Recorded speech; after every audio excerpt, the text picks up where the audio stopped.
오늘부터 이렇게 죄론을 또 공부를 시작하고자 하오니 주님께서 함께해 주시고 이 한 시간 성령으로 강력하게 역사하시고 또한 죄에 대하여서 우리가 더 깊이 깨닫고 알고 또한 회개할 수 있는 은혜가 임하도록 도와주시옵소서. 감사를 드리며 예수님의 이름으로 기도 올려옵나이다. 아멘. 네, 이제 오늘부터는 이제 이 죄론을 이제 공부하시겠습니다. 성경 핵심진리의 과목 중에 세 번째 과목이라고 할 수 있어요. 네 번째 과목이죠. 그러니까 인문, 그 다음에 교회시대 이긴 자들, 그 다음에 영계의 구조와 실상, 그 다음에 네 번째 과목이 이 죄론이라고 할 수가 있겠어요. 죄론. 네. 이 죄론은 이 죄에 대하여서만 집중적으로 공부하는 거예요. 그래서 얼마나 우리가 많은 죄를 가지고 있는가, 또 얼마나 많은 죄를 짓고 살아가고 있는가. 그래서 예수님의 보혈의 은총이 정말로 우리에게는 필요하다라는 그러한 것을 절실하게 느낄 수 있고 또 깨달을 수 있는 그러한 시간이 될 줄 믿습니다. 네. 그래서 이제 우리가 이제 인문 공부를 했고, 인문에는 이제 누가 휴거되는가, 또 연단에 대하여, 상급에 대하여 이러한 종합적인 진리를 공부하였어요. 두 번째 과목이라고 하는 이 교회 시대의 이긴 자들. 그래서 이 교회 시대에 이 땅에 살면서 처음 익은 열매가 된 성도들을 이긴 자다 한다. 이걸 공부했어요. 그래서 이 교회 시대의 이긴 자들에게 예수님께서 약속하신 이 축복이 무엇인가? 이제 계시록 2장 3장을 통하여 이제 알게 되었고, 또 교회 시대에 이 땅에 사는 동안에 익은 열매가 되지 못한 성도들은 어떻게 해야 되는가? 바로 대환란을 통과하거나 아니면은 영계의 대환란과 같은 정화되는 영역을 통과하면서 연단을 받고 정결케 된 후에 천국에 들어간다라는 걸 알게 되었습니다. 네. 그게 영계의 구조와 실상이라는 과목을 통하여 공부하게 되었죠. 와 같이 우리 성도들은, 우리 모두는 이 광야길을 통과하면서 마음과 행실이 정결하게 되고 또 거룩해져야만이 천국에 들어갈 수 있다라는 건데, 이것은 바로 이 정결케 되어져야 될 것이 도대체 뭔가라는 거죠. 그래서 우리는 계속 거룩해져야 됩니다. 익은 열매가 되어야 됩니다. 그러한 얘기를 지금까지 공부를 해왔는데, 그 익은 열매가 되기 위하여서는 정결케 되어야 되는데, 정결하게 되어야 될 그것이 뭔가? 그것은 바로 이렇게 히브리서 6장 1절에 보면요. 그러므로 우리가 그리스도의 도의 처벌을 버리고 죽은 행실을 회개함과, 이런 말씀이 있어요. 그래서 죽은 행실을 회개하라라는 거예요. 이 죽은 행실이 그러니까 무엇인가라는 거죠. 그래서 이 죽은 행실에 대하여서 자세하게 우리가 알지 못하기 때문에 철저한 회개와 내지는 그 영적인 진보가 잘 안 되고 있었다라는 걸 이제 볼 수가 있는 거죠. 그래서 이 애정과 욕망, 또 죄, 이런 생활을 우리가 참회 생활을 하는 가운데 그러한 지배받은 것들을 어떻게 해요? 아, 이것은 육적인 것이구나, 이거는 영적인 것이구나, 이런 것을 알아야 되는데 그걸 잘 모르기 때문에, 그런 걸 잘 모른다는 얘기예요. 죄에 대한 지식이 정확하지 않고 또 죽은 행실에 대해서 잘 모르기 때문에, 또 육적인 생활을 철저하게 절제하지 못하고 영적으로 높은 경지를 추구하기가 어려운 현실이라는 거에, 이런 욕망, 애정 내지는 죄, 이런 결점, 우리가 가지고 있는 하나님 나라 가져가지 못하는 이러한 그 덕스럽지 못한 인격들, 이런 모든 것들을 어떻게 해요? 자세하게 알지 못한다는 얘기죠. 뭐 세상 사람들처럼 뭐 같이 구타를 하고 폭언을 하고 그런 정도의 죄는, 그거는 예수님 안 믿는 사람도 다 아는 죄잖아요. 그런 거 말고 그건 당연한 것이고, 더 깊게 그러한 죄에 대한 지식이 부족하기 때문에 영적으로 높은 경지를 추구하기가 어려운 현실이다, 그러한 내용이죠. 그래서 이 과목, 즉 이 죄론이라고 하는 이 과목은, 그러니까 죄성과 정욕의 지배를 받게 될 때 나타나는 어두운 마음과 행실, 그러한 생활에 대하여서 정확하게 알게 하고 또 세밀하게 분별할 수 있도록 지식을 공급한다라는 거예요. 지식을. 그래서 이것은 선이고 요것은 악이고, 요것은 빛이고, 요것은 어둠이고, 요거는 영적인 것이고, 요것은 육적인 것이구나 라는 걸 알게 된다는 얘기, 이 공부를 하면. 그래서 영적 생활과 육적 행실에 대하여 구체적으로 깨닫게 되고, 또 영적으로 빠르게 성장하는데 큰 유익을 주는 과목이 이 죄론이에요. 그래서 성경 전체를 보면은 하나님께서 심판하시는 것도 죄 때문에 하고, 또 복을 주실 때도 죄가 회개되었을 때 하는 거지, 죄가 많이 있고 죄 가운데 계속 살아가는데 거기다 복을 주실 수는 없다라는 거죠. 왜 그러냐면 죄를 가지고 계속 살고 악습에 대하여서 또 죄의 열매를 주렁주렁 맺고 있는데 거기다가 하나님이 또 축복을 하시면 더 많은 죄의 길을 가기 때문에 반드시 회개가 되었을 때 축복이 되고 축복을 주시고, 또 죄에 대해서 세밀하게 알게 되고, 또 회개 생활을 잘할 때 영적으로 성장이 된다, 이렇게 봐야 되는 거예요. 그냥 아무것도 없이 성장되고 그런 거는 없다라는 거예요. 반드시 하나님과 우리의 관계는 죄는 죄고, 회개는 회개고, 용서는 용서, 이런 것이 정확하게 계산이 돼야 된다라는 거예요. 네. 하나님과 인간의 관계는 정확한 계산이 있습니다. 그 계산이 바로 이 죄 문제. 근데 그 계산이 잘 되도록이 예수님이 십자가에서 우리를 위하여 돌아가 주셨잖아요. 그런 모든 원리가 적용이 되는 거죠. 그래서 이 죄론을 정확하게 알게 되면 기본적인 진리 안에 있는 모든 과목들을 온전하게 깨닫게 됩니다. 우리가 영적으로 성장할 때도 어떻게 해요? 죄가 회개되었을 때, 좀 전에 얘기했죠.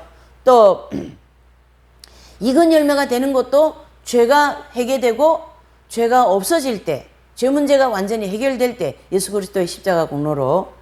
휴고도 죄가 없을 때 되는 것이지, 하나님께서 우리에게 연단 주시는 이유도 뭐가요? 죄 때문에 연단 주시는 거예요. 죄. 전부 다 죄. 이스라엘 백성들이 하나님께 버림받을 때도 죄 때문에, 우상숭배. 또 축복받을 때는 죄를 회개했기 때문에. 신약에 와서도 마찬가지. 모든 것이 다 어떻게 해요? 죄로 인하여서 이루어지고, 죄가 없어질 때 하나님의 거룩함이 나타난다, 이래 볼 수가 있는 거죠. 또 이 죄론을 공부하게 되면요, 요한계시록을 해석할 때도 빛과 어둠에 대한 진리, 즉 선과 악에 대한 진리를 정확하게 알게 된다는 얘기예요. 요한계시록, 즉 7년 대환란은 죄에 대한 심판이기 때문에, 이 죄악세상 심판이라 그랬잖아요. 그렇기 때문에 이 죄론을 공부하면요, 정말로 요한계시록을 해석하는 데 큰 도움을 줍니다. 그래서 하나님께서 공의롭게 심판하시고 행한 대로 갚으시는 그 하나님의 뜻을 적용하여서 바르게 해석할 수 있는 지성과 안목과 모든 것이 생기게 되어 있습니다. 그래서 이 재론에서는, 이 과목은 부패한 죄성과 종욕을 가진 인간의 구조, 우리 사람의 구조를 본다는 얘기에서 구조를 성경적으로 바르게 이해하기 위하여서는 이러한 심령과 육체를 상징하는 성막을 공부해야 되는 거예요. 성막을. 네. 그래서 이 성막과 뜰은 우리 인간의 그 타락과 구원에 대한 그러한 구조, 내용을 정확하게 성경적으로 이렇게 사진 보듯이 알 수 있다는 거, 이 성막을 공부하게 되면요. 네. 그래서 재론을 공부하기 전에 반드시 성막 공부를 하고 해야 된다, 이런 입장이죠. 그래서 타락한 인간의 실상을 깨달을 수 있도록 하기 위해서 이 죄성과 종욕, 그리고 성격적인, 그러니까 우리가 사람마다 성품이 타고나는 게 있거든요. 그런 성격적인 결점이 있어요. 그 결점에 대해서 구체적으로 살펴보게 될 것입니다. 자, 그러면은 첫 번째로 인간의 구조와 타락. 네, 인간의 구조와 타락. 그래서 심령과 육체를 상징하는 성막과 뜰이라는 거예요. 이 성막과 뜰은요, 우리의 심령과 육체를 상징합니다. 그 말씀이 바로 고린도전서 3장 16절. 시작. 너희가 하나님의 성전인 것과 같이 하나님의 성령이 너희 안에 거하시는 걸 알지 못하느뇨, 그렇게 말씀하셨고요. 또 누가복음 17장 20절 21절에 보면요, 하나님의 나라는 볼 수 있게 임하는 것이 아니요 또 여기 있다 저기 있다가도 못하리니 하나님의 나라는 어디에 있다요? 너희 안에 있느니라. 우리의 심령이 있다라고 말씀해주고 있습니다, 예수님께서. 네.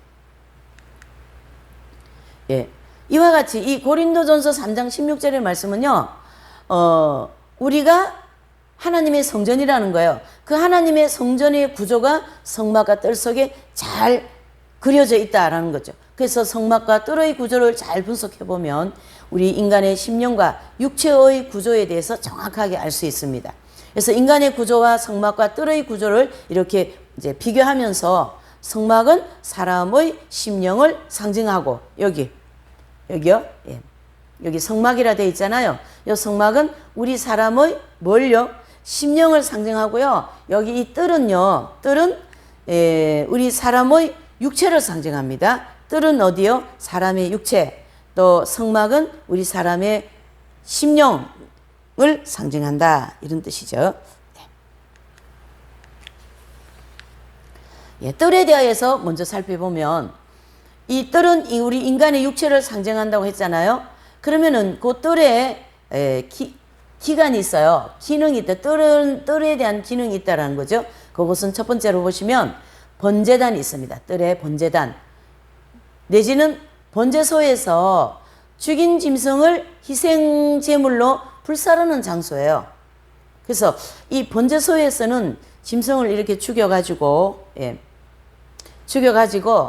이제 여기에 이렇게 적새같이 생긴 여기에다가 짐승을 다 뭐 다리대로 머리대로 창자대로 다 가지런히 놔가지고요. 여기 다 해놔놓고 불을 확 떼가지고 불을 사르는 장소입니다. 여기가 이 번제단은 이렇게 돼 있잖아요. 이렇게 여기 번제단이라는 얘기예요. 그래서 번제단에서 그 희생의 제물을 불살라 하나님께 드린다라는 뜻은 무슨 뜻인가? 바로 우리의 육체를 희생의 제물로 헌신하는 것을 상징한다. 이렇게 보셔야 됩니다. 그래서 우리의 모든 육체를 주님을 위하여서, 그렇죠? 희생을 한다라는 거죠. 우리가 새벽기도 가고 또 수요 예배 가고 금요기도 가고 예배를 다 참석하고 하나님께 예배드리고 교회 봉사하고 또 저기 선교 나가고 목회하고 이런 모든 하나님의 모든 일들은 이렇게 우리의 몸을 들여서 어떻게 해요? 희생을 한다. 이렇게 봐야 되는 거죠. 그 몸으로 드려진 그 희생 중에 가장 많은 희생과 하나님께 온전히 드려진 희생의 그 헌신에 대한 신뢰를 보면 바로 예수님께서 십자가에 못 박혀 피를 흘리시고 죽으심으로써 육체를 하나님께 온전한 제물로서 드린 거죠. 이렇게 이 짐승이 여기에서 온전히 불태워져서 이렇게 하나님께 올려드리는 것처럼 예수님의 육체가요 십자가에서 온전히 올려드렸다라는 것이죠. 그래서 예수님은 피 한 방울 물 한 방울도 남기지 아니하시고 그 십자가에서 우리 모든 죄인들을 위하여 완전하게 희생의 제물로 드려주신 것이죠. 그래서 예수님께서 이렇게 육체를 온전히 드려주신 것이고 또한 영혼이 희생된 것은 아닙니다. 무엇을요? 육체를 온전한 희생의 제물로 헌신하셨다. 그래서 예수님께서는 영혼을 희생하신 것이 아니고 육체를 희생의 제물로 헌신하셨다. 이렇게 보셔야 됩니다. 그러므로 희생의 제물을 불사르는 번제단이 있는 이 뜰은 영혼이 아니고 육체를 상징한다라는 것이죠. 육체를 상징한다. 왜요? 이 뜰은 육체를 상징하기 때문에. 자, 두 번째로는요, 물두멍입니다. 물두멍. 이 물두멍은 뭘 하는 기능이냐면요, 제사장이 성막에 들어가기 위하여서 그 물로다가 몸을 씻는 곳이거든요. 그래서 여기 이렇게 이제 물두멍이 이렇게 있잖아요. 여기 물두멍, 여기에서 이제 몸을 씻는 거예요. 제사장이. 그래서 성막 즉 성전에 들어가기 위해서 맑은 물, 성령님의 도우심으로 몸의 행실을 닦는 것을 의미한다는 얘기죠. 우리가 몸으로 이렇게 짓는 죄들이 많잖아요. 막 이렇게 혈기도 부리고 폭언도 하고 남을 미워하기도 하고 미운 말도 많이 쓰고 행실로다가 이쪽에 미운 사람 앉아 있으면 저쪽에 가는 그것도 하나의 죄에 지배받은 행실이에요. 또 기분 나쁘면 문도 쾅 닫아버리는 그것도 죄의 지배받은 행실입니다. 그것도 다 뭐예요? 회개해야 된다 이런 뜻이죠. 그것을 다 물로다가 몸을 닦는 것처럼 성령의 도우심으로 몸의 행실을 닦는 것을 의미한다는 얘기죠. 아이들이 속색이고 막 이렇게 하면은 야 너희들 가만히 안 있을래? 까불래? 그렇게 하는 것도 다 뭐죠? 죄의 지배받은 몸의 행실이다. 이렇게 보셔야 되는 거죠. 그런 것을 다 물두멍에서 몸을 닦는 것 같이 예수 그리스도의 보혈 연청으로 다 회개해서 행실을 깨끗하게 닦아야 된다. 이런 뜻이죠. 따라서 이 뜰은 인간의 육체를 상징한다. 이렇게 보면 되죠. 뜰은 인간의 육체를 상징한다. 예. 그래서 로마서 8장 13절 너희가 육신대로 살면 반드시 죽을 것이로되 영으로서 몸의 행실을 죽이면 어떡한다요? 살리니 그랬어요. 이와 같이 행실은 몸으로 행하는 것이기 때문에 몸의 행실을 닦는 물두멍이 있는 장소는 어디예요? 뜰. 그래서 뜰은 육체를 상징한다는 얘기죠. 그래서 물론 교회를 나가는 사람들이 도덕질은 하지 않지만 도덕질을 하면서 어떻게 해요? 하나님 나라 갈 수는 없잖아요. 교회 나가도 도덕질하는 사람 있어요. 예, 있어요. 사람은 몰라도 하나님은 다 아시는 거죠. 그러한 육체로 행하는 모든 죄를 어떻게 해요? 정결케 해야 된다. 예, 행실이 굉장히 중요합니다. 그 사람의 행실을 보고 저분 정말 예수님 잘 믿는 사람 같아. 저 사람 저렇게 예수님 믿을 바에 교회 안 나가는 게 낫지. 다 뭘 보고요? 행실을 보고 그렇게 한다. 이렇게 봐야 되는 거죠. 예, 그래서 뜰은 우리의 육체를 상징한다. 그래서 물두멍은 몸의 행실을 닦는 것이므로 성도들은 그 죄성과 정욕의 지배를 받은 행실을 정결케 하는 장소다. 이렇게 봐야 되는 거죠. 예. 이제 그 다음에요. 이제 이 성막에 대하여서 보십니다. 성막. 네. 요 성막은 이제 여기 PPT 나와 있는 것처럼 이렇게 성막이죠. 그래서 성막은 사람의 영을 상징한다 그랬습니다. 사람의 영. 예. 이 성막은 바로 성전이라고도 하고요. 또 사람의 영을 상징한다라는 거죠. 이 성막 안에는 이런 기능들이 있어요. 그 기능을 하나하나 보시면 성소가 있고 이렇게 성소가 있고 지성소가 있잖아요. 그래서 이 성소 부분에 어떤 기능이 있냐면요. 이 가장 영의 이렇게 외적인 부분이거든요. 가장 이렇게 가상에 있는 그런 외적인 부분에 해당되는데 그 외적인 부분의 기능이 뭐냐면은 이제 여기 그대로 보여지시는 대로 등대가 있고 그 다음에 떡상이라고 합니다. 이것은 진설병상이라고도 해요. 또 분향단이라고도 합니다. 그래서 이것이 다 기능이 있는 거죠. 네. 그래서 이 등대는 양심을 상징하고 떡상은 지성을 상징하고 분향단은 우리의 의지를 상징하는데요. 그 성소 부분에 하나의 마음이라고 하는 기능도 있고 그 다음에 감정이라는 기능도 있습니다. 그래서 요 마음과 감정 이런 거는 잘 이렇게 어떻게 해요? 여기 성소 등대와 또 떡상과 분향단 같이 이렇게 물건 같이 놓여 있는 게 아니잖아요. 이렇게 감정은요. 이 공간이 다 만약에 마음이라고 하는 방의 공간이라면 하나의 연기라고 생각하시면 됩니다. 그래서 이 연기가 어떤 때는 저 입구에 가 있을 때 있고 어떤 때는 여기 후미에 와 있을 때고 어떤 때는 중앙에 와 있을 때. 왜 그래요? 감정의 기복이라는 거죠. 그걸 가지고. 감정의 기복. 그래서 마음에 감정의 기복이 많다. 기복이 없다. 이런 얘기를 하는 것처럼 이 감정은 그러한 기능입니다. 그래서 예수님에 대한 뜨거운 사랑이 생기면 감정이 막 다 주님에 대한 뜨거운 사랑이 막 생기는 그렇게 하는 감정이라는 것이죠. 그래서 감정도요, 육적인 감정이 있고 영적인 감정이 있고 그렇습니다. 자, 그러면 이제 두 번째 지성소에 대하여서 보시면 이 지성소는 영의 지성소, 가장 깊은 곳이 있다라는 거예요. 가장 영의 깊은 곳을 영의 지성소, 그래서 내적인 부분 이렇게 얘기합니다. 그래서 영의 지성소 거기에는 언약궤, 속죄소, 하나님의 보좌 이렇게 돼 있는데 즉 뭐죠? 하나님의 보좌가 있는 곳이다라는 거죠. 이 속죄소는 뭐예요? 죄를 속량한다라는 거죠. 죄를 죄를 속죄한다. 그래서 하나님으로부터 죄는 속죄가 된다는 거죠. 하나님의 아들 예수 그리스도를 통하여. 그래서 거기는 바로 하나님의 보좌가 있는 곳이다. 그런 뜻이 되는 거죠. 그래서 이 이제 성막은 성소와 지성소로 나누는데 영의 성소, 영의 지성소 이렇게 나눌 수 있는데 영의 성소는 좀 외적인 부분이고 영의 지성소는 가장 내적인 깊은 부분이다. 이렇게 볼 수가 있는 거죠. 우리의 영혼이. 그래서 여기 보시면 이렇게 갈로가 되어 있죠. 등대, 떡상, 양심, 등대, 떡상, 분향단 요걸 다 합쳐 감정까지 합쳐가지고 마음 이렇게도 얘기합니다. 마음. 그래서 마음의 감정 이렇게 또 얘기하잖아요.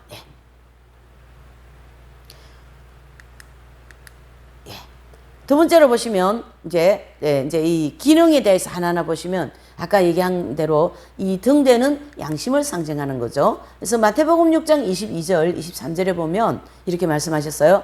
눈은 뭐뭐의 등불이니 그러므로 내 눈이 상하면 온몸이 밝을 것이요 눈이 나쁘면 온몸이 어두울 것이니 그러므로 내게 있는 빛이 어두우면 그 어두움이 얼마나 하겠느냐 이렇게 말씀했습니다. 이렇게 등대가 이렇게 이 등은요 어떤 불을 켜서 이렇게 밝히는 기능을 하잖아요. 그래서 요 등대는 순금으로 만든 등대입니다. 그래서 요 등대에 초를 이렇게 끼워놓고 불을 밝히는 것처럼 우리의 양심이 어떻게 해요? 이렇게 양심의 눈이다 이래 보는 거죠. 그래서 이 눈이 밝으면 양심이 밝으면이라는 뜻이고요. 눈이 어두면은 양심이 어둡다라는 뜻이에요. 그래서 눈이 밝으면 다 보이잖아요. 그래서 이 양심의 눈이 밝으면 저 구석에 있는 먼지까지 보이는 것처럼 우리의 마음의 양심이 밝으면요. 내 속에 있는 아주 세미한 죄까지 아주 먼지만한 그러한 죄까지도 다 발견해서 회개할 수 있다는 얘기죠. 그래서 이 양심이 밝아지는 게 되게 중요한 것이죠. 그래서 눈이 성하면 온몸이 밝을 것이요 눈이 나쁘면 온몸이 어둡다. 무슨 양심이 밝으면 몸의 행실이 밝을 것이고 양심이 어두우면 몸의 행실이 어둡다. 그 얘기잖아요. 그래서 양심의 눈이 밝으면 선과 악, 또 이런 밝은 빛 내지는 어둠 이런 것들을 정확하게 분별할 수 있다는 얘기예요. 이 양심이 밝은 게 중요한 거죠. 그래서 또 양심의 눈이 흐리면 정확하게 분별할 수가 없어요. 저기 먼지, 이거만한 먼지에서도 자기 속에 지금 큰 들보 같은 죄가 있어도 잘 몰라. 왜? 양심이 어둡기 때문에. 그래서 남의 눈에만 자꾸 들보만 가지고, 티끌만 가지고, 남의 눈에 티끌만 가지고, 저 사람은 왜 이렇게 죄가 많아? 왜 저렇게 살아? 그렇게 판단 정지하는데요. 자기 속에는 들보 같은 죄가 있는 거예요. 그것도 못 알아채고, 이것이 양심이 어두운 사람들에게 나타나는 현상이죠.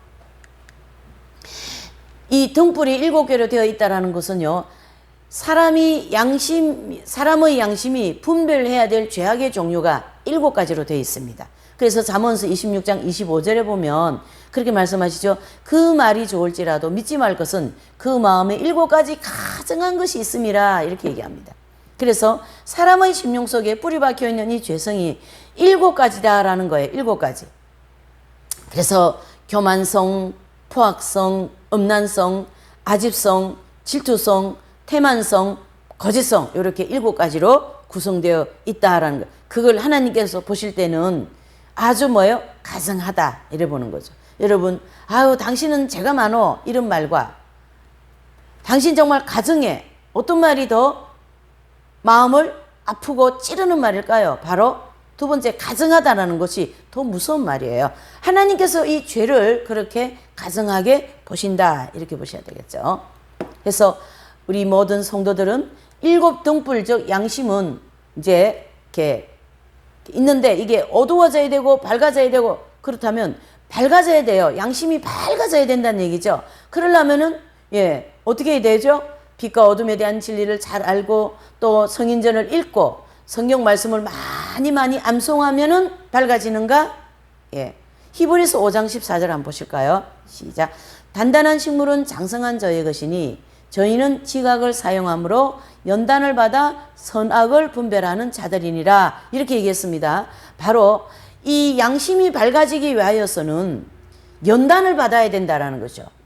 그래서 장성한 믿음을 가졌다. 이것은 연단을 받아서 양심이 밝아져서 양심이 밝아져가지고 어때요? 이제 밝아진 양심을 가지고 이건 죄이고 이거는 어둠이고 이건 하나님이 안 기뻐하시는 행실이고 하나님이 이런 장소에 가면 안 기뻐하시지 이런 일을 하면 하나님 기뻐하시지 이런 거를 어떻게 해요? 연단받아가면서 양심이 밝아진다 이렇게 되는 거예요. 그래서 여기 딱 정리되어 있어요.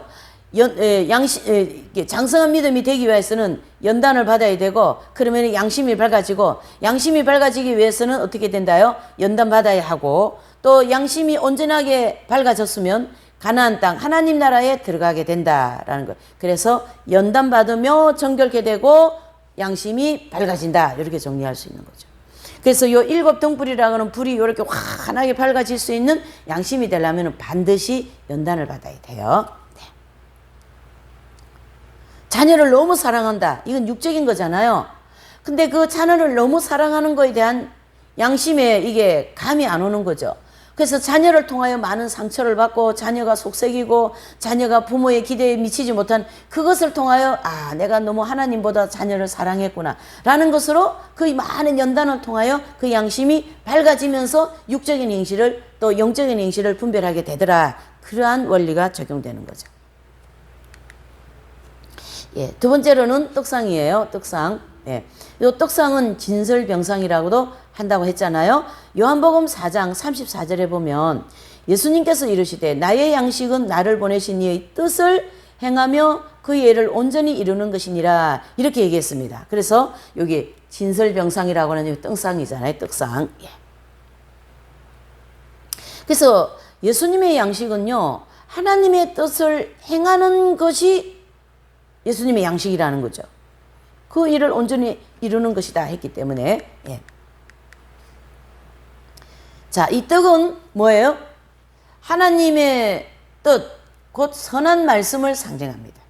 지성을 상징하니까. 그래서 이 지성은요, 기억, 지식, 지혜를 나타내는 생각하는 기능이에요. 그래서 선에 대한 하나님의 말씀, 즉 지식을 담아야 된다는 얘기죠. 그래서 그 떡은요, 유교병, 누룩이 들어간 떡으로 하면 안 되고, 무교병, 누룩이 섞이지 않는 순수한 깨끗한 떡으로다가 12덩이 이렇게 딱 얹어야 됩니다. 그래서 마태복음 16장 11절 12절에 보면 주님이 이렇게 말씀하셨죠. 어찌 내 말한 것이 떡의 관함이 아닌 줄 깨달지 못하느냐. 오직 바리새인과 사두개인들의 누룩을 주의하라 하시니 그제야 제자들이 깨달으니라, 이렇게 말씀을 하신 거죠.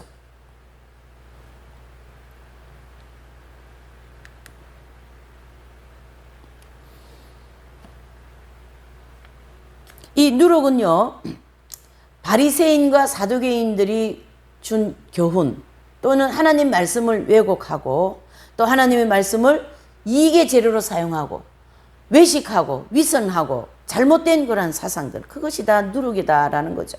그래서 하나님 말씀을 가지고 말씀 설교도 많이 하고, 또 부흥회도 많이 하고, 이런 공부도, 성경 공부도 많이 이렇게 가르치고 뭐 이렇게 공부하지만은 그것이 전부 다 뭐죠? 자기의 이익을 축적하면서 그렇게 하는 것은, 그거는 하나님 말씀을 왜곡시킨 것이죠. 예. 이 말씀을, 하나님 거룩한 말씀을 가지고 자기 정욕에 이익의 재료로 사용하는 그것은 잘못된 거다라는 거죠. 아주 큰 잘못인 거죠. 또 외식하는 거죠. 나는 말이지 이렇게 공부도 많이 했고 공부도 잘 가르치고 또 뭐 성경 공부 이것저것 다 해봤다, 뭐 그렇게 하면서 남 아는 사람 무시하고, 그것은 외식하는 거예요. 외식, 위선, 잘못되어진 사상, 그것이 다 뭐죠? 그런 생각을 하고 그런 지성을 가지고 있는 사람들이 있는 것은 다 누룩이다, 이래 보는 거죠. 또 고급 승용차, 이 정도는 차를 타고 다녀야지, 이렇게 목회자가 이 정도는 타야지 축복받았다고 하나님이 이렇게 축복하셔서 이런 좋은 차를 타고 다니게 했지 않습니까? 이렇게 하는 거 다 뭐예요? 위선과 그 말씀을 가지고 이익의 재료로 사용하는 거죠. 내지는 뭐 야곱의 별미 음식, 또 그것이 당연하다고 정당하면서 말씀을 인용하고 말이죠. 억울한 일을 당할 때, 중상모험을 당할 때 내가 안 그랬다고 또 변명을 하고, 억울하다고 막, 그런 모든 생각과 지식과 행실들은 다 뭐예요? 누룩에 해당되는 내용이다. 또 우리가 언어로다가 참 진리를 왜곡하는 경우가 많죠. 이긴 자들 같은 소리 하고 있네. 성인 프란시스코 성자는 이래 살았어요. 또 주기철 목사님은 이렇게 해서 신야 참배하지 않고 나 외에 다른 신을 섬기지 않았어요. 그렇게 하면은 내가 뭐 주기철 목사님이냐, 내가 프란시스 성자냐, 이런 말을 하고 그런 하나님 말씀을 왜곡시킨다라는 거죠. 우리가 성인들인가 예수님인가, 우리가 어떻게 그렇게 살 수 있냐, 우리는 못 산다. 그건 다 뭐예요? 하나님의 말씀에 합당하지 않는 누룩이다, 이래 보면 됩니다. 이러한 모든 내용들은 하나님 말씀대로 살지 못하는 것을 부끄러워하면서 오히려 더 회개해야 된다라는 거예요.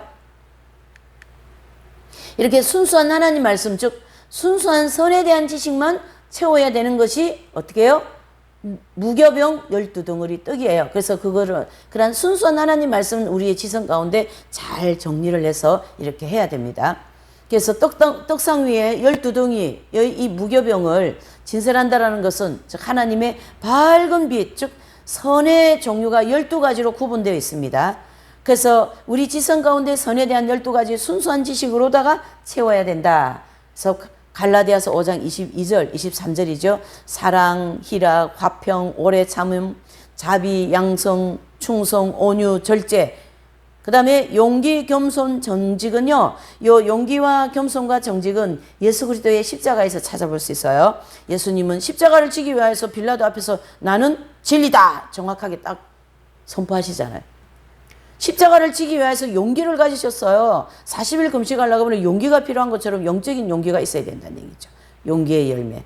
또 발가벗어 온 인류의 죄를 짊어지셔야 될 정도로 겸손하셨습니다. 예수님은. 또 뭐요? 당장에 지금 고문이 오고 매질이 오고 감옥에 투옥된다 할지라도 정직하게 하나님의 아들로서 말씀을 하신 거죠. 이렇게 해서 12가지의 선에 대한 지식을 그 12덩이의 떡에 가지런히 이렇게 놓는 것이 무교병의 12덩이 떡이다. 이래 볼 수가 있는 거예요. 세 번째로는요, 이제 이렇게,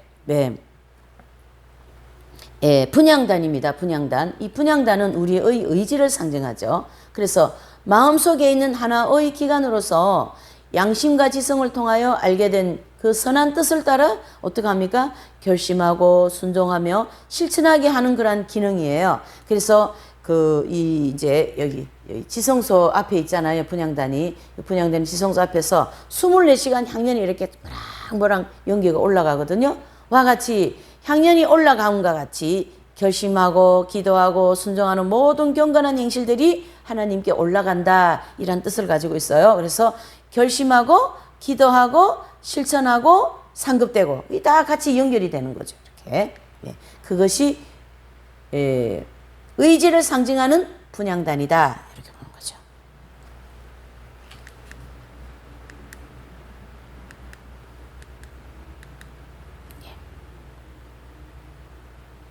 그래서 우리 성도들은 광야 연단 과정을 통과하면서 이러한 모든 우리의 의지가 하나님을 향하여 온전히 나아갈 수 있는 의지로 계속 훈련을 받는 거죠. 그래서 의지도요, 훈련이 되어야지 그냥 하루아침에 되는 건 아닙니다. 그래서 광야 연단 과정을 통하여 밝은 빛을 따라서 열심히 갈 때의 의지가 조금씩 하나님을 향하여 가서 결국은 이긴 자가 되면 그 의지가 완전히 하나님과 일치가 되는 거죠.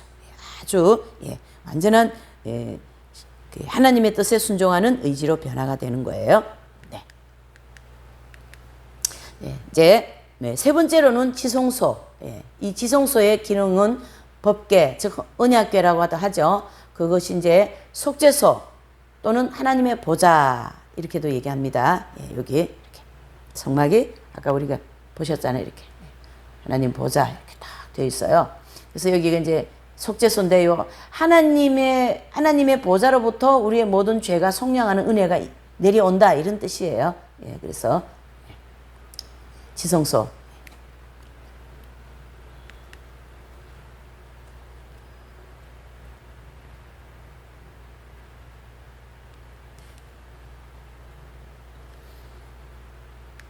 그래서 구원받은 성도들의 마음속에 들어오신 성령님께서 출애굽할 때 즉시 영 안으로 이렇게 지성소 안에까지 내주하시는 게 아니라 여기 입구서부터 차근차근 들어오시잖아요. 성령님이 이렇게 딱 들어오시고 그 다음에 조금씩 이 성막이라고 하는 이 마음의 부분을 다 점령하시고 그 다음에 지성소로 들어오시는 이렇게 점진적으로 우리 마음에 성령님이 들어오셔서 이렇게 점령하셔서 마지막에 점령해야 될 그 지점이 어디냐면 이 지성소. 여기에 왜 그래요? 하나님의 보좌가 있는 자리가 여기 이 지성소잖아요. 그러니까 성령님이 들어오셔야 될 자리는 여기 지성소. 영의 가장 깊은 영의 지성소까지 들어오시는 것이 하나님의 뜻이다. 이렇게 보는 거죠. 그래서 이 이제 밝아진 양심, 연단을 받으면서 밝아진 양심, 그리고 선한 하나님 말씀으로 충만해진 지성, 또 의지는 하나님의 뜻에 온전히 순종하는 그러한 의지로서 이제 갈 때에 성령님이 이 지성소라고 하는 여기에 내주 합의를 되는 거죠.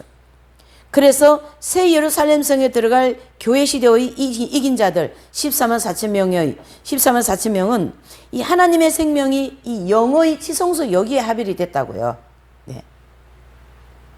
그래서 지성소에 있는 하나님 보좌에 좌정하신 성도들이기 때문에 요한계시록 22장 5절에 보면 새 예루살렘의 성에서 세세토록 뭐 한다요? 왕노릇 한다라는 거예요. 그래서 세세토록 왕노릇 하는 그 새 예루살렘 성에 들어가는 분들은 이렇게 출애굽부터 시작하여 연단받고 광야 연단 과정을 충실하게 잘 받으면서 성령님의 뜻에 온전히 순종하는 사람이 되었을 때 성령께서 이 지성소에 좌정하심으로써 이제 어떻게 해요? 그 영혼은 완전히 하나님 나라가 이루어진 그러한 상태를 너희 안에 하나님 나라가 이루어져야 되느니라. 그 말씀이 완전하게 이루어진 것이죠. 그래서 믿자마자 무조건 뭐 무턱대고 천국 가고 그렇지 않습니다. 반드시 하나님은 이러한 원리를 적용해서 어떻게 해요? 성장되고 또 성장한 만큼 천국이 자기 위치가 정해지는 것이 되는 것이죠. 우리가 앞에서 연결은 공부한 것처럼. 예. 그래서 행한 대로 상 주시고 행한 대로 벌을 주신 원리가 다 이와 같은 원리에 적용되면서 되는 거죠. 네. 두 번째로는요.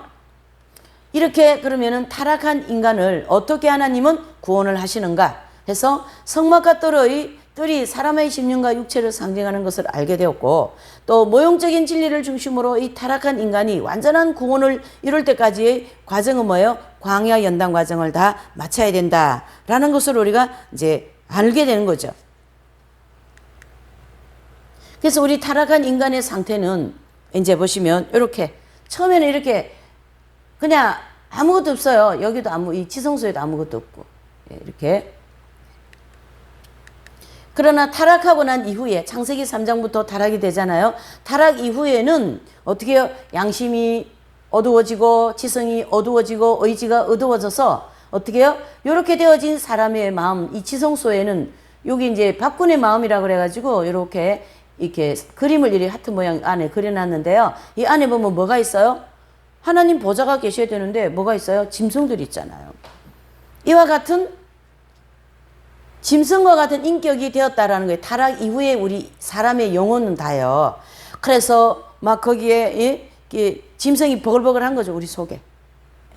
그래서 하나님 중심으로 안 살면은 또 너무 도덕적으로 떨어져 있고 그렇게 좀 이상하게 사는 사람을 향하여 아유 저 뭐 같은 사람? 짐승 같은 사람 이렇게도 얘기하잖아요. 그러한 이런 원리에 따라서 그런 말이 다 나온 거예요. 그래서 영혼의 지성소의 이 깊은 곳에 원죄가 들어왔다. 그런 뜻입니다. 이 짐승 같은 인격과 같은 그 속성, 그렇죠? 죄성이 들어왔다라는 거예요. 그게 우리의 영혼 그 지성소에 뿌리를 내리고 있어요. 그걸 가르쳐 원죄. 그렇게 얘기하는 거죠. 그걸로 인하여 양심과 지성과 의지가 다 어두워진 거죠.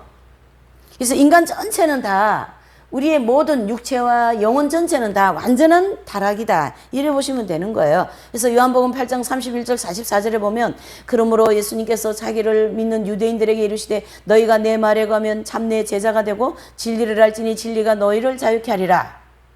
또 44절에 보면요. 너희는 너희 아비 마귀에게서 났으니 그렇게 얘기한 거예요. 그래서 너희 아비의 욕심을 너희도 행하고자 하느니라 그렇게 얘기한 것인데 이 말씀은 무슨 말씀이냐면 예수님을 따르는 유대인들에게 말씀하신 거예요. 예수님 믿는 자들에게 얘기하셨어요. 예수님 믿는 자들이니까 무슨 내가 우리 아비가 마귀요.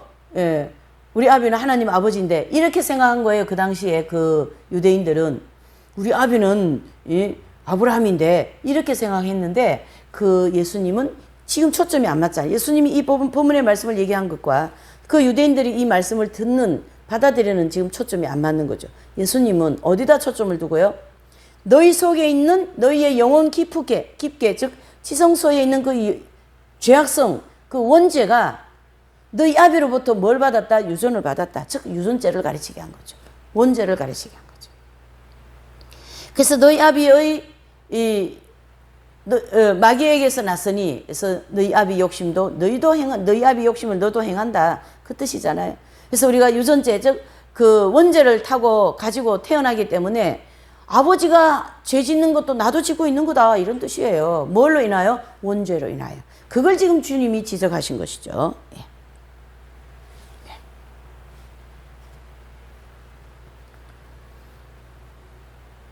그래서 우리는 아담의 자손, 즉 누구든지 태어날 때부터 유전자, 즉 죄성, 원죄를 가지고 태어나기 때문에 그거에 지배받으면 마귀의 종로로 타게 되고 또 뭐예요?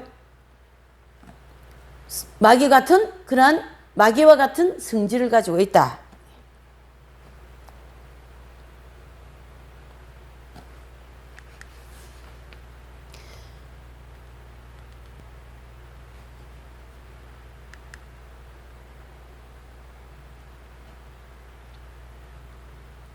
그래서 이제 32절을 보니까 진리를 알지니 진리가 너희를 자유케 하리라 그렇게 말씀하셨어요. 그것은 바로 마귀의 자녀가 된 사람들이 풀려나기 위하여서는 자유를 얻기 위하여서는 바로 뭐예요? 죄로부터 자유를 얻어야 된다는 얘기예요. 우리가 기도하고 막힌 것이 문제가 풀리고 응답도 되고 물질이 경제가 풀리고 막 이런 것이 대한 자유가 아니고 여기에 32절에 진리를 알지니 진리가 너희를 자유케 하리라는 이 자유는 죄의 사슬로부터 자유인데요.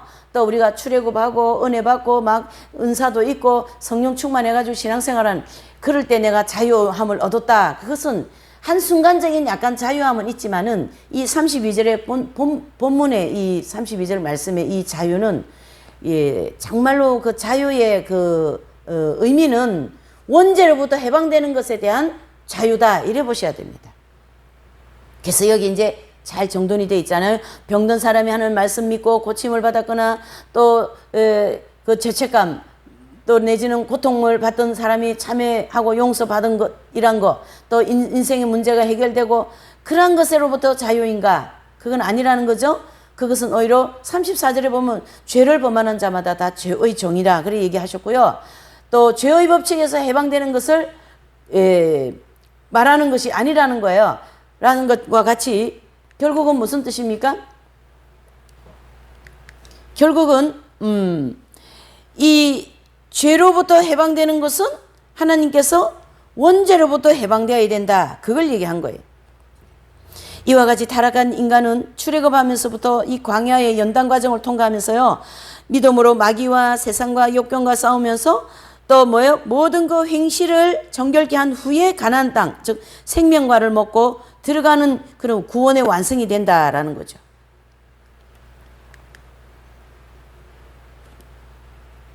그래서 요한 1서 3장 10절에 보면요. 이러므로 하나님의 자녀들과 마귀의 자녀들이 나타나느니 무릇 의를 행하는 자는 의를 행치 아니하는 자나 또는 그 형제를 사랑치 아니하는 자는 하나님께 속하지 아니하였다라고 이 요한 사도는 이렇게 본문에 말씀합니다. 그래서 하나님 자녀는 바로 뭐예요?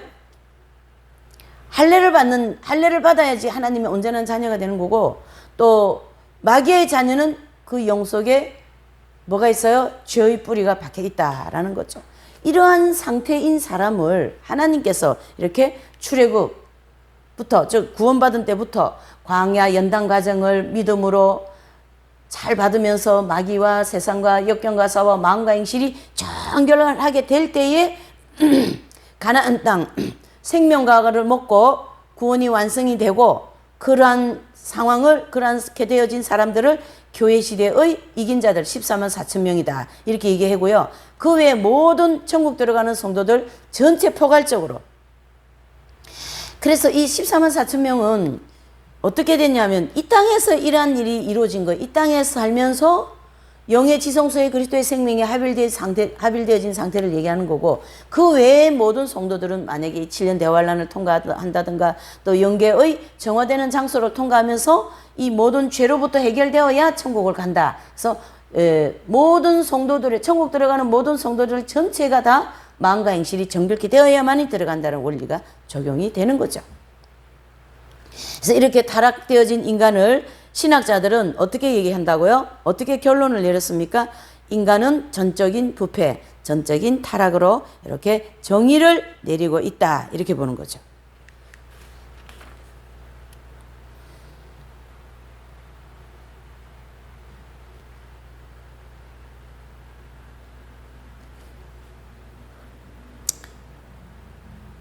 또 우리가 로마서 7장 20절에도 보면요. 만일 내가 원치 않은 그것을 하면 이를 행하는 자가 내가 아니오 내 속에 뭐예요? 그하는 죄니라. 바로 사도 바울은 로마서 7장에 죄 때문에 고민하다가 발견한 것이 자기의 영 속에, 우리의 영 속에 원죄가 있다라는 걸 그때 발견하게 되었다. 그거예요. 그래서 이 원죄 까닭에 고통받고 고민하는 사람이 사실은 영적으로 그만이 밝은 사람이 많지가 않다.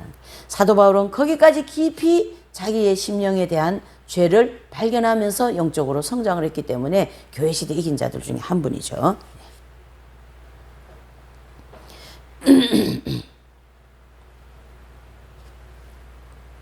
자, 하나님의 구원 섭리, 이렇게 타락되어진 인간을 향하신 하나님의 구원하시고자 하시는 섭리가 어떤 것인가라는 거죠. 그래서 아담과 하와 선악과를 따먹고 범죄한 심령 속에 죄성이 들어오게 되고 순수한 정욕은 불순한 죄성과 더불어 범죄할 때 이용당하는 정욕으로 타락했다는 얘기예요. 그래서 이 순수한 정욕, 범죄하는 타락은 뭐냐면 에덴 낙원에서 창세기 2장까지는 하나님이 모든 만물을 다 창조하셔서 어떻게 해요? 아담과 하와에게 이걸 주시잖아요. 그래서 어떻게 해요? 다스리고 번성하라. 그렇게 했어요. 근데 참 3장에 와서는 뱀의 게임을 받아서 선악과를 따먹음으로 해서 불순한 정욕이 됐어요. 이 불순한 정욕은 바로 뭐냐면 자식도 냈고 물질도 냈고 재능도 냈고 건강도 전부 다 자기 중심이에요. 나 중심. 타락하기 전에는 전부 다 하나님 중심이에요. 그래서 자녀도 하나님 거, 이 모든 에덴 동산 것도 하나님 거 해서 모든 걸 다 하나님께 영광 돌렸는데 창세기 3장 이후에는 모든 걸 다 자기에게 영광을 돌리는 거예요. 이게 부패되어진 정욕과 죄성이에요. 그래서 이 정욕은 하나님 앞에 불순한 거죠. 그래서 연단을 받으면서 이게 정화가 되는 거예요, 여러분. 신앙생활 열심히 하고 기도도 많이 하고 사람들한테 유익도 많이 주고 그렇게 했을 때 마음에 뭡니까? 아, 내 이만큼 신앙생활 잘하면 되지. 이렇게 영적인 어떻게 해요? 교만이 들어가고요. 남보다 내가 잘하고 있다라는 자기 어떤 명예욕이 충만한 거예요. 그 자기 의의에 꽉 차버린 거예요. 하나님께서 어떤 연단 과정을 통하여 그걸 확 깨트리는 시간도 있습니다. 그래서 내가 열심히 교회 다니고 열심히 이렇게 했지만은 나를 위하여서 했구나 이런 걸 깨닫게 해주신다고. 누굴 통하여? 성령님을 통하여. 그렇게 타락한 정욕을 하나님은 어떻게 해요?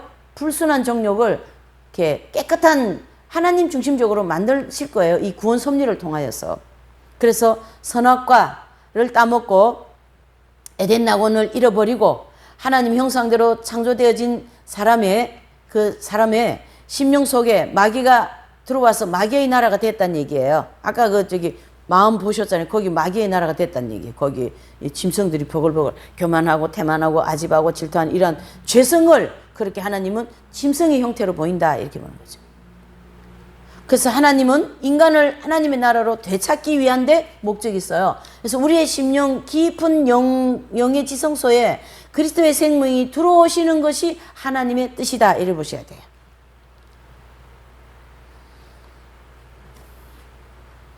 그래서 우리의 심령을 마귀에게 잃어버리셨잖아요. 그래서 하나님은 우리의 심령을 하나님의 것으로 찾기 위하여 예수 그리스도의 십자가가 필요했던 거예요.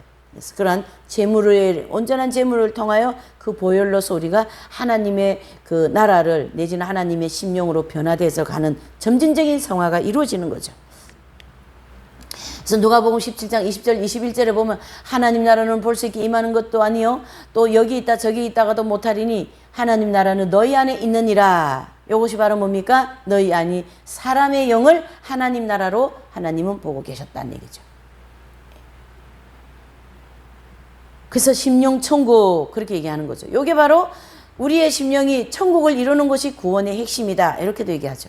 이와 같이 잃어버린 하나님 나라 즉 사람의 영을 타락하기 전 에덴 낙원과 같이 회복해 주시겠다라는 것이고요. 구약의 모세의 시대에 이스라엘 백성들을 통하여 모형적으로 우리에게 잘 나타내주고 있습니다. 그것은 바로 뭐냐면은 이 사람의 영을 가나안 칠족이 살고 있던 가나안 땅임을 알 수 있다라는 거죠. 그래서 이스라엘 백성들이 열심히 모세를 통하여 이제 가나안 땅을 향하여 가기 위해서 광야를 나왔잖아요. 그래서 이제 이스라엘 백성들이 열심히 가나안 땅을 향하여 가고 있는 그 가나안 땅은 우리의 영을 상징한다고요. 그리고 광야 40년 후에 가나안 땅에 들어가게 되는 준비가 다 끝나잖아요. 그러면 요 가나안 칠족에 대해서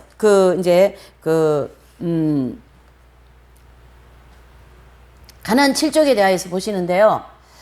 신명기 7장 1절에 보면 이 가나안 칠족이 사는 내용들이 쭉 나옵니다. 예. 거기 보시면 이제 헷 족속, 기르가스 족속, 아모리 족속, 가나안, 브리스, 히위, 여부스 이렇게 7 족속이 가나안 땅에 살고 있었어요. 예. 근데 요 7 족속은 하나님을 섬기는 족속이 아니라 우상을 섬기는 족속입니다. 우상을 섬기는 족속. 예. 그래서 이 가나안 7족에 대해서 보시면 가나안 땅은 아브라함의 자손 중 이스라엘 백성들을 위하여 아브라함에게 약속하신 기업입니다. 그러나 이 가나안 땅에는 이스라엘 백성들이 들어가기 전에 하나님을 불신하고 우상을 숭배하던 7 족속이 살고 있었다는 얘기죠. 요 7 족속. 예. 그래서 가나안 7족이 살고 있던 가나안 땅은 우리가 앞에서 이제 설명한 것처럼 7가지 죄성의 뿌리가 박힌 사람의 영을 상징한다는 얘기죠. 어디는요? 가나안 땅은 사람의 영을 상징한다라는 거예요. 사람의 영을 상징한다. 어디는요? 가나안 땅은. 그러나 그 가나안 7족은 7가지 죄악성을 가르쳐 말하는 것이 아니고 죄성의 종류에 따라서 7 지파로 구분되어 있는 지역 백성을 상징합니다. 가나안 7족은 어디에 뭘 상징한다고요? 7가지의 죄를 따라서 뭘요? 7 족속을 상징한다고요. 그래서 이스라엘 백성들이 천국 백성들의 모형이잖아요. 우리 모두가 우리 영적인 이스라엘 백성들이니까 우리가 다 천국 백성들의 천국 백성이고 이스라엘 백성들은 이제 천국 백성의 모형으로 이렇게 보신다면 이스라엘 백성들이 천국 백성들의 모형이듯이 가나안 7족은요 지역 백성들의 모형이다 이래 보셔야 됩니다. 그래서 그 7족 7 족속 그 7 족속은 지역 백성의 모형입니다. 네. 그리고 7 지역은 이렇게 7가지의 죄성에 따라서 그 죄성을 가지고 사는 곳이고 또 이 죄성이 7 종류로 구분됨에 따라 7 지파로 나눠진다는 얘기죠. 그래서 지역도요 무턱대고 뭐 한꺼번에 막 한 통에 다 지옥만 가는 것이 아니라 이 땅에서 많은 교만함 아니면은 막 포악한 죄를 많이 지어서 그렇게 간 사람은 지역에요 7 지파 중에 포악을 많이 죄진 사람이 포악 지파로 들어가고 교만성에 대한 죄를 많이 진 사람은 교만 지파로 들어가. 그렇게 7 지파로 형성되어 있다라는 거죠. 천국도 그렇죠. 반대적으로 천국도 우리가 이제 연결원에서 공부한 것처럼 천국 이렇게 피라미드 형태로 되어 있잖아요. 그러면은 수평과 수직으로 되어 있는데 수평은 1층, 2층, 3층으로 되어 있다면 수직은 12지파로 되어 있어요.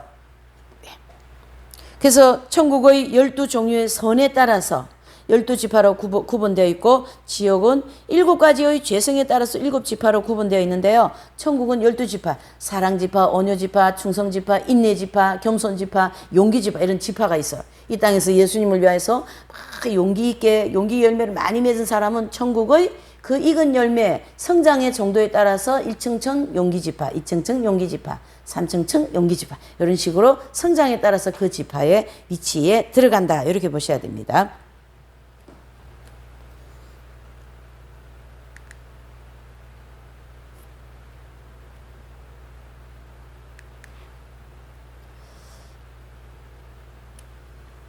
그 다음에요.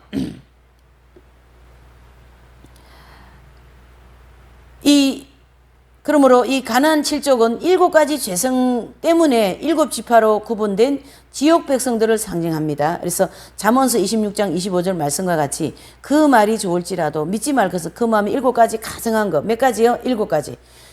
그래서 7가지 가정한 것이란 바로 하나님께서 미워하시는 뭐예요? 7가지 죄성을 가르치게 한다는 얘기죠. 네. 7가지 죄성.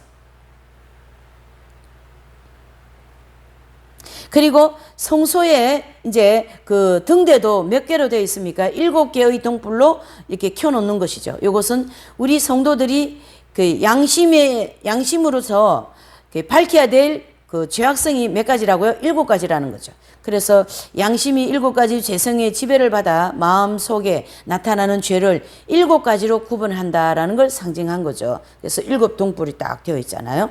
네. 또한 제사장이 속죄소 앞에 이제 대제사장이 피를 뿌릴 때요. 속죄소 앞에 7번 피를 쫙쫙 뿌립니다.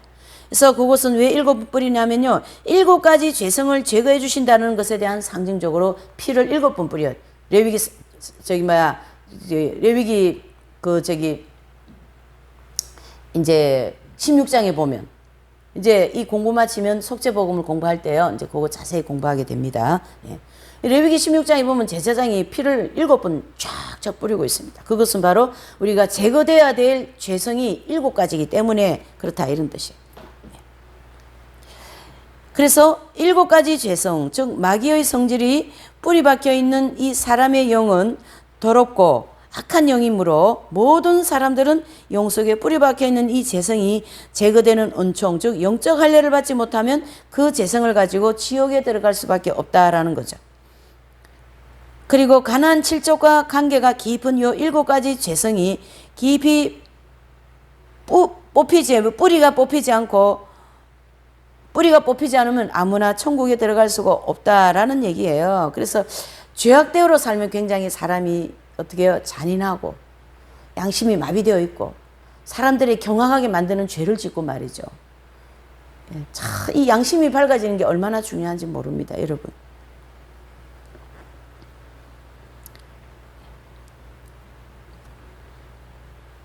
따라서 가나안 땅에 살고 있던 7 족속이 멸망된다라는 것은요, 영 속에 뿌리 박혀 있는 죄성이 제거되는 은총, 즉 성결의 은총을 받는 거나 마찬가지입니다. 그래서 성결의 은총, 즉 영혼의 할례, 즉 영적 할례를 받는 것에 대한 상징이죠. 그래서 여호수아가 가나안 7족을 다 멸하잖아요. 다 멸하는 것은 7 족속을 다 없이 하는 것처럼 7가지 죄악성을 싹 다 멸하고 거기에 누가 들어갑니까? 하나님의 생명이 들어가는 것처럼. 그래서 여호수아가 모형적 진리로 보면 여호수아가 7 족속을 다 몰아내고 그리고 난 다음에 여호수아가 그 땅을 다 어떻게 해요? 차지하잖아요. 그래서 백성들에게 땅을 분배해 주는 것처럼 실제 우리의 영에 그 7 족속과 같은 7가지 죄악성을 다 몰아내고 그리스도의 생명이 들어오셔서 가나안 땅과 같은 하나님의 땅을 분배받는다. 이렇게 보시면 되는 거죠.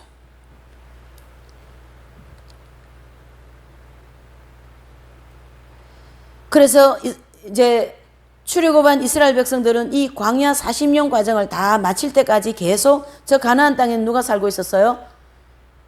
가나안 7족이 살고 있었잖아요. 그렇죠? 잘 생각해 보세요. 이스라엘 백성이 애굽에서 나와가지고 가나안 땅을 향하여 지금 막 가고 있어요. 근데 그 가고 있는 과정에서 가나안 땅에 누가 살고 있었다고요? 7 족속이 살고 있었잖아요. 그것은 우리에게 어떻게 적용이 되냐면 제가 오늘부터 열심히 교회 다니는데 40살까지 지은 모든 죄는 어떻게 해요? 다 속감받았지만은 사함받았어요. 용서받았어요. 그러나 오늘 또 교회 가고 내일도 교회 가면서 죄 지어요, 안 지어요? 죄 짓는다는 얘기죠. 그래서 매일 우리가 죄 짓고 죄 짓는다는 건 내 속에 뭐가 있다는 얘기예요? 원죄가 있다라는 뜻이잖아요. 그러니까 이 가나안 땅은 우리의 영을 상징하니까 내가 교회를 다니고 있지만은 내 영 속에는 아직 원죄가 있다라는 거예요. 그걸 지금 모형적 진리로 보여주는 거예요. 그러니까 예수님을 믿자마자 천국에 가는 것이 아니다라는 거예요. 믿자마자 연단받으며 정화되어서 7가지의 죄악성이 해결되고 난 다음에 천국 들어간다. 이 원리가 적용이 되어야 된다라는 거죠. 이 지금 내용은. 그래서 예수님 믿고 그 다음에 뭐예요? 반드시 어디로 가야 돼요? 광야 연단 과정을 통과해서 천국 간다. 이런 논리가 되는 거죠. 그래서 출애굽한 성도가 광야 연단 과정을 다 마칠 동안에 가나안 땅에는 어떻게 해요? 7 족속이 살고 있었던 것처럼 우리가 영적인 광야 연단 과정을 다 마치기 전에 우리의 영에 7가지의 죄악성의 뿌리가 있다라는 걸 인정하셔야 되고 광야 40년 과정을 다 마치고 나면 7족속이 다 멸하는 것처럼 우리의 영속에 7가지의 죄악성의 뿌리가 굴러떨어지는 경험, 즉 영적 할례를 받는 것과 동일한 이치다. 이렇게 보셔야 되죠. 네. 이렇게 타락되어진 우리 인간을 향하신 하나님의 그러니까 그래서 이 타락한 인간의 이런 실상이 이런 형편이죠. 자, 그러면 이제 두 번째 타락한 인간의 실상을 한번 보시죠. 예. 육신. 이 육신은요, 바로 가난 7족, 즉 7종 재성과 관계가 깊다라는 걸 우리가 알아야 됩니다. 네. 그래서 이 가난 7족이 섬기던 제단에 대해서 보시죠. 가난 7족이 섬기던 것은 뭐예요? 아까 우리가 얘기한 것처럼 하나님 섬겼어요? 우상 섬겼어요? 우상을 섬겼다는 얘기예요. 그러니까 요 우상 제단에 대해서 신약 성경에는 뭐라 얘기했냐 하면요. 골로새서 3장 5절에 보면 뭐라고요? 그러므로 땅에 있는 지체를 죽이라 곧 음란과 부정과 사욕과 악한 정욕과 탐심이니 곧 뭐예요? 우상 숭배다라는 거예요. 땅에 있는 지체, 이 땅에 있는 지체는 정욕을 가르치게 하는 것이거든요. 그래서 신약의 우상은 정욕을 가르치게 합니다. 로마서 13장 14절에도 보면 오직 주 예수 그리스도로 옷 입고 정욕을 위하여 육신의 일을 도모하지 말라. 갈라디아서 5장 24절에 보면요. 그리스도 예수님의 사람들은 육체와 함께 그 정과 욕심을 어떻게 했다요? 십자가에 못 박았느니라 이렇게 말씀하고 있습니다. 결과적으로 보면 이 모든 말씀들 더 많이 있어요. 다 못하죠, 이 시간에.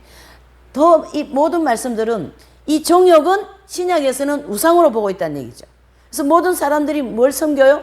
하나님 섬긴다고 하면서 자기를 섬기고 있는 것이 바로 우상 숭배다. 이렇게 보는 거죠. 그래서 골로새서 3장 1절에는 3장 5절에는 지체, 땅에 있는 지체, 이 땅에 있는 지체가 정욕이거든. 이걸 죽여라라는 거예요. 그래서 우리는 예수님을 믿으면서 순간순간 육체와 함께 그 정과 욕심을 십자가에 못 박는 이러한 절제하는 삶을 살아야 된다. 이렇게 말씀을 하는 거죠. 이처럼 정욕적인 생활은 성령의 뜻을 거스르고 에덴 낙원에서 타락한 인간은 정욕을 섬길 수밖에 없는 정욕에 뭐가 되었다요? 노예가 되었다. 그래서 인간의 행복은 뭐죠? 모든 이 인간은 불행과 행복은 정욕을 중심으로 되어 있어요. 그래서 남편이 돈을 많이 벌어다 주면 아유 기분 좋아 하나님 축복해서 감사합니다 할렐루야 이러고 남편이 어디 나가가지고 돈 많이 없애야 하고 또 말이죠 노름해가 돈 뭐 다 날라버리고 그러면은 뭐요? 내 팔자는 왜 이러냐 나는 왜 이렇게 불행하냐 하면서 내 정욕에 맞냐 안 맞냐에 따라서 행복과 불행이 결정된다. 그게 바로 자아중심적인 행복과 불행이라는 거죠. 그래서 죄성과 정욕에 지배받고 있는 타락한 인간은 성경에서 로마서 8장 7절에 육신의 생각은 하나님과 원수가 되나니 이는 하나님의 법을 굴복지 아니할 뿐 아니라 할 수도 없다라는 거예요. 그래서 육신적인 생활은요 하나님의 뜻을 순종을 못해요. 그래서 우리가 예수님을 믿으면서 늘 자기를 부인하고 자기 십자가를 지고 나를 따라오라 하는 이러한 예수님의 말씀대로 늘 절제와 어떻게 해요? 주님의 뜻을 따르려고 하는 것이 육신의 법에 굴복을 안 하는 거나 마찬가지다. 이렇게 보시면 돼요. 그래서 육신은 하나님과 원수에 내 뜻대로 살면 하나님과 원수돼서 살고요. 하나님 뜻대로 살면 세상과 원수돼서 사는 이렇게 반대적인 입장이에요. 그래서 육신은 하나님과 원수가 된다는 것은 하나님께서 기뻐하지 않으시는 육신대로 살기 때문에 바로 뭐가 온다예요? 죽음이 온다라는 거예요. 그래서 이 육신은 사람의 육체를 가리켜 말하는 것이 아니고 타락한 인간의 죄성과 종욕을 가르치게 해요. 그래서 영성의 반대는 육성. 그래서 성경에는요, 에베소서 4장 22절에 보면 이 육성을 이렇게 얘기합니다. 옛사람, 정욕. 고린도후서 4장 6절에 보면 겉사람. 마태복음 16장 24절에 보면은 자기. 이게 다 뭐예요? 정욕을 가르치게 하는 거죠. 똑같은 얘기를 하면 정욕이다는 아는데 자기라 얘기하기도 하고 겉사람 얘기를 하기도 하고도 옛사람이다 하고 다 뭐예요? 타락한 정욕을 가르치게 하는 거죠. 그래서 육신, 육성, 옛사람, 겉사람, 자기, 자아, 결점 다 뭐예요? 타락한 인간의 정욕을 가르쳐 얘기한다. 이렇게 보셔야 되는 거죠.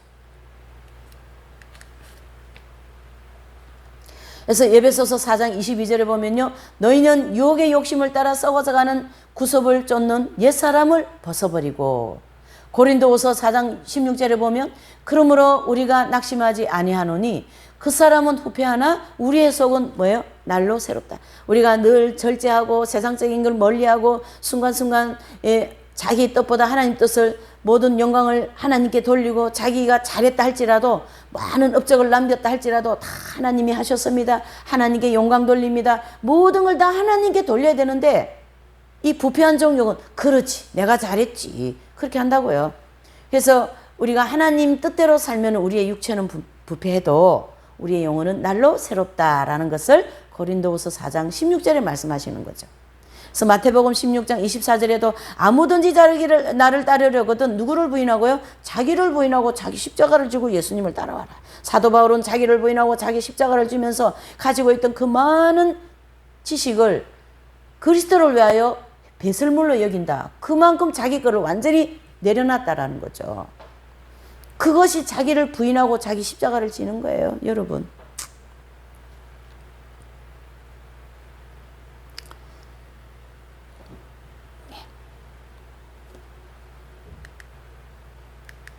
또 이제 그 결점이 있잖아요. 그러니까 이 육신은 죄성과 정욕을 의미하는데요. 거기에 결점을 포함합니다.